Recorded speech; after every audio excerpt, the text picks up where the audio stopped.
Hello everyone, and welcome back to the channel, and welcome to this new video. And in this video we're going to take an in-depth look at one of my characters. His name is Monger, and here is a pinup of Monger, and so you can take a look at what he looks like. There's the design. And so we're going to take a look at how I got to this design, because this is not something that I did overnight. This is the design that I've been working on and tweaking from a long time. And yes, I'm going to show you some of those sketches. These are some sketches from way back in the day, like back in 2002, 2003. I was roughly 15 or 16 years old around that time, because I don't remember exactly when this was, but around that time was when I did these sketches. So I got a series of sketches here that I found, that I came across, and I wanted to share this with you guys so you can see the evolution of the design, because this is something that I've had since forever, and it's something that I worked on. And sometimes people don't get to see like that creative process. They just see a character and they think, oh, he just came up with it from one day to the next. That's not usually how it works out. In some cases that could be how it works out, but in most cases it's not. Usually it takes time to develop a character, and but anyways, and so today we're going to look at that process. So here, like what I like to do, or I liked to do, I don't do that too much now, is I would get these loose papers and I would just sketch stuff on it that I would see, just things that are in my mind that I want to lay on paper. And so and this is usually how I just did most of my drawings when I was young. I would just do a bunch of sketches like this and just have a stack of paper of unfinished ideas. And so like you see, for example, like this, like an Akuma sketch. You like I don't have like an actual proper Akuma drawing, but I have a bunch of these little sketches like that. So there's an Akuma sketch. What was really interesting about this paper though is this is my hero Zadok, like way early on, and it's really cool how I have this shot of him looking at some kind of ominous threat here. Ominous wink. No, and so these are like images that I had in my head that I've been trying to manifest for a long time, and now that I got back into drawing, I've been able to do that.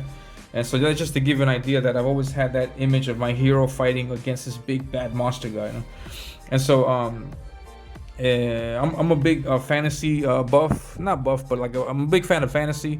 I like just things that are very make-believe, like for example Final Fantasy. I'm a big fan of that. I like just the visuals of like science fiction type stuff where it's like and mythology, like you have like monsters and wizards and dragons and things like this, and then you also have like high-tech spaceships and stuff like that. So I like that mixture. Like it provides a really interesting aesthetic that I'm just in love with, and it's one of the reasons why I like Groken so much, because I think Kenneth Rocafort taps into that really well. And so I'm a big fan of that kind of art, and so I try to do the same also with my pieces. And so like the sketches that you would see me do like this are normally consist of like images like that. Like for example, here we can see I got this dragon, I got this character I made up, things that I thought will look cool, and then this big old hammer, for example. I like that pose. Then I drew this, and then this is something that that's always stuck with me, because I've always been curious to see how you could depict death.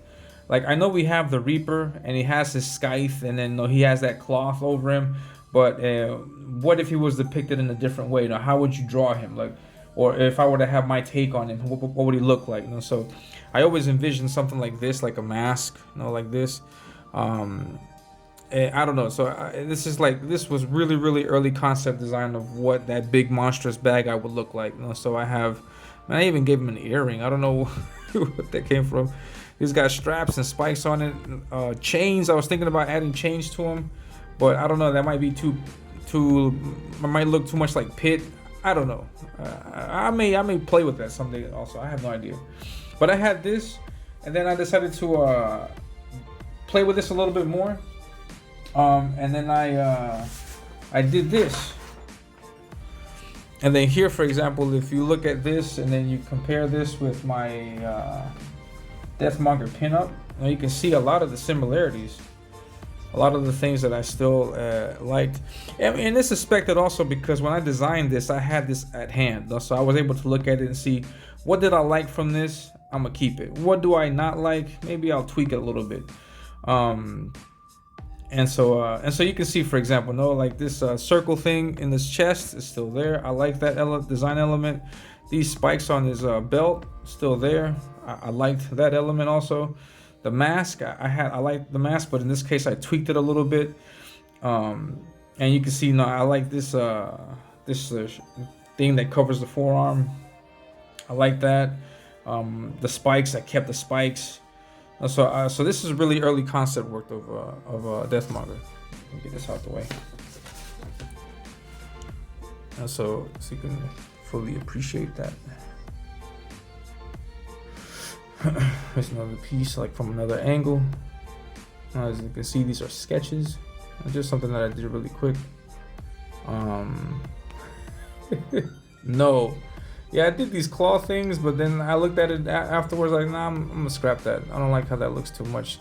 Because I wanted this to be like also like something that could actually work in real life, or could at least be believable in real life. That's, for example, I got rid of this thing here on this arm because like I was thinking, like if he rests his arm and lays his arm flat like that against his chest, wouldn't that spike dig into it? Or in these claws here, for example, like if he wanted to like close his fist, like wouldn't the claws dig into his hand? And so like I was thinking about that. That's why I drew him with his arm stretched out, because if these spikes, for example, are on his shoulder the way they are, what happens when if he lifts his arm up? Those spikes are going to go straight into his head. So I don't know, like I mean, I have to like, it's just my personal thing that I like to think about those things to make sure that it works. And yeah, so I like the design. The design element was really cool, and I wanted to play with it. And so the next thing that I did in my next sketch, this was done on a much bigger piece of paper. And here, for example, we can see another character, which I would argue influenced one of the designs of the characters that I have now. But we could look at that some other day. And I have these two characters here. They're twins. Ramsey and Rulid, just some names I came up with. Ramsey, obviously, I wanted to play with the whole ram thing because he's got the horns. But these are, I don't know if I'll ever flesh these characters out or not. Who knows? I don't know. We'll see what happens in the future. But here we can see Deathmonger in an action pose. This is more like a pin-up type thing, and so we can see the spikes that from earlier. We can see the mask. He's got his eyes, angry at something. He's got the thing in his chest with a different design element around it. It's like these three spikes going in different directions. Then we got the forearm guards. I took the strap off. I was like, yeah, I'm gonna take that strap off. I took the claws on his hand off because I wanted him to make a fist, and so like I just took it off. I kept the belt, and yeah, no, the legs, they're boring. I don't want to draw legs, so I just left it like that. And so yeah, that was the element that I had. That was the design that I had back then. Even in my character sketch, I just draw the legs. Forget that. He's got boots, and that's all you need to know. This is all black. That's all you need to know. Very lazy. Artists are very lazy, man. And so yeah, so that's what I had. And then, so yeah, these sketches were all done around the same time, back in 2002, 2003. And these are some of the early designs. And so from this, I can, moving forward, I decided that I wanted to like do a full-fledged pinup of the guy, and tweak his design a little bit. And then I did this in 2019. Just to let you know, this is dated the 24th of February 2019. The dates here in Peru, we do it in the opposite from the States. In the States, it's the month first and then the day. Here in Peru, we do the day first, the months, and then the year. From small to big.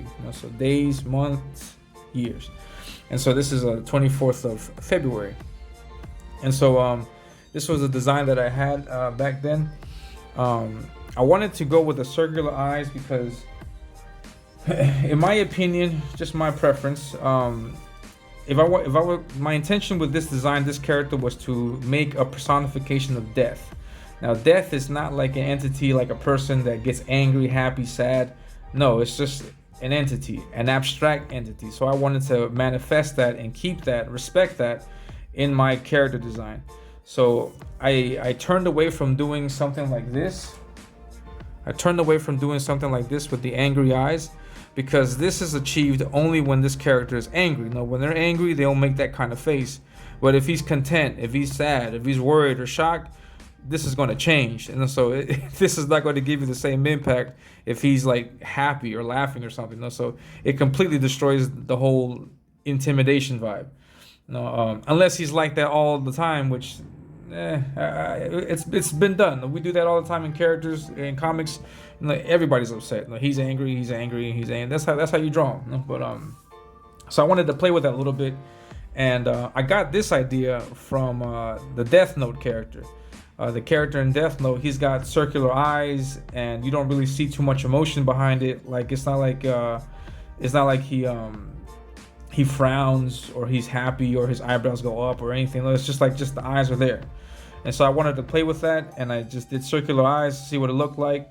I wanted to do like an antithesis of sorts with this design, because this design, for example, it's sleeker. You know, it's tighter against his body. He's got spikes. He's got these claws. It's a sleeker design. It's just the mask. There's no indication that this mask is bone. It could be just any material. And he's got his really sleek eyelids. No nose, nothing. And so I was going for the opposite of that. Like I wanted something a bit more rugged, more raw. And so I did a skull type mask. With a lot of texture everywhere. I did the straps. I wanted to play with the spikes on the straps. Here I had it coming from his skin, and here I have it on the straps. And so I wanted to see what that looked like. Again, here I had claws. Here I was like, let me see what it looks like without claws. If it's just the hand. So I designed this a little bit. See if I can put some design elements to it, but I didn't like this. Afterwards I said to myself, I don't like this too much. I like some of this, and again, I wanted to see that it's black. So this costume is black, and yeah. So this is what I did in 2019, and then yeah, shortly after this time, I came across Twitter. I came across the indie scene, and I saw that many people were creating comics, and there were many people that are not professionals. That made comics, and I was like, wait, so this means anybody can draw, anybody can make a comic? Well, in that case, man, sign me up too. Let me take a crack at it. Not because I want to make a career in comics, not really that. If I do, great, but that's not really it. In my case, like my goal with comic making is that if I'm a comic book artist and I draw superhero characters all the time, and that's the thing that I love to do. And then for a comic book artist, like the best thing you could do, like the top of the top, is to make a comic. Like you can kill yourself doing pinups all the time, but if all you do is pinups, you're missing out on one of the key things that makes a comic book artist a comic book artist. You have to make a comic book. So just for that reason alone is why I wanted to play with comics, because I want to be able to say, hey, I did a comic. I can tell a story. I can create a character. It's not just me doing pin-ups and stuff. Like I can actually try to develop some characters and make something interesting other than just one single image. And so that's my whole motive for doing this comic stuff. Like I'm doing all of this so I can, like, at the end of maybe a few years, I can have a comic in my hand that I did myself. I think any self-respecting comic book artist out there should have that as a goal. I think this is my personal opinion. At least from the generation where I grew up, that's what we wanted. We wanted to, like, man, we came up with these ideas, and yeah, I want to work for Marvel. I think I got some really cool ideas that'll get people hyped up, and then, for most of us, like, that train has long since gone. that boat has sailed. And so, but now we have this indie scene where we can dive back into that, that sandbox, and play with all these characters that we've had since forever, and then actually make something of it.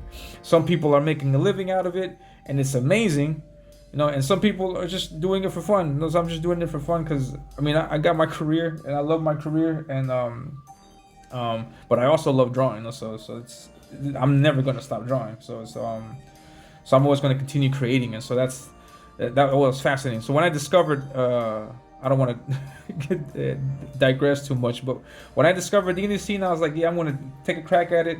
Where's those sketches at? Now let me get those sketches. Oh, okay, I got this guy, and okay, I'm gonna start off with this guy. I'm gonna redesign him, upgrade his look, because another factor in 2019 also was my artistic level. Like, as you can see here, my art wasn't as good as it is now. I'm not saying that my art right now is the bee's knees, because it's not. Like, I still got a lot more to improve. But I think now I'm drawing at a level where my art is a lot more competent than it was back in 2019, and a lot more competent than it was back in 2002, 2003. So yeah, after playing with this, after looking at this, I tried to do like a mix of both, and I came up with this design. So I messed with the skull a little bit. I wanted to make it more in your face, extreme, and so I made it bigger. I was like, make it bigger. I was worried about the spikes on his shoulders. Like, is it gonna dig into his neck? Man, screw that. Just make it as big as you want. So I made it bigger. Take a look at the proportions. Are the proportions okay? Is his hand? No, screw that. He'll make his hands big. Like, one punch will just knock you into next week. Like that type of energy. So I came up with this, and I sent it off to my colorist. The colorist did an amazing job with this. He put some blue hues into it, which is not my original idea, but at the same time, I'm not hating this. This is great. Looks great. It's got a great variation. The blue and gray combines really well, and that touch of yellowish in the brown, I think it just works really nice. So I like what he did. I like the change that he made there. So it was really nice. It was a really nice touch, so I sleeked it out. I made it nicer. I polished it up as much as I could with the ability that I had, back then, and this is what I got. So I got this, and yes, I'm just showing you this video so you can see what that process is like. I started off with this simple sketch, and then I came to this. It goes from, this is the before and after shot right here. So it's before and then after. And then if you want to get even more intense than that, you can take a look at this. This is the cover for the one-shot comic that I did last year. This is called Ominous Avenging Death. Ominous is the name of my comic, and Avenging Death is this one-shot story that I did last year. So this is Ominous Avenging Death, the subtitle. And so in this comic, the idea is that the big monster guy, Death Monger, he's going to take on my character, my hero. His name is Zadok. So here's Zadok, flying, breaking through these boulders, and there's bricks and there's rocks. There's rocks everywhere. And in the middle of all this chaos, we see these two figures. So that's the idea that I had with this cover. Because I showed this off, and I got some mixed responses to this, because it looks like there's a lot going on. You can't really pinpoint your eye to one single thing. And yeah, I was like, I don't care about that. I just my idea was, I have these two characters fighting. They're fighting in an area that's like a canyon, like a Grand Canyon type vibe, and so they're obviously going to be smashing through rocks and stuff like that. So I wanted like a shot of them like just smashing through a rock, through a boulder or something, and then like a snapshot of them going through it, and yeah, so you see all this chaos, and then in the middle of that chaos is the two figures. This is Death Monger and Zadok. I could have played a little bit more with the contrast and put more black things here so that you could focus your eye on this area here, But I was like, nah, I want you to see the costume. I want you to see Deathmonger. I want you to also see how big he is compared to Zadok. So these are artistic choices that were made on purpose. You know? So luckily, I was able to get Matt Yackey to color this, and he was able to bring this to life excellently. He used the blue hues to show Deathmonger over here. Zadok's green costume to one area, so you got blue and green together, and then the yellow background. I think it just worked really nice. And so yeah. So again, before, after.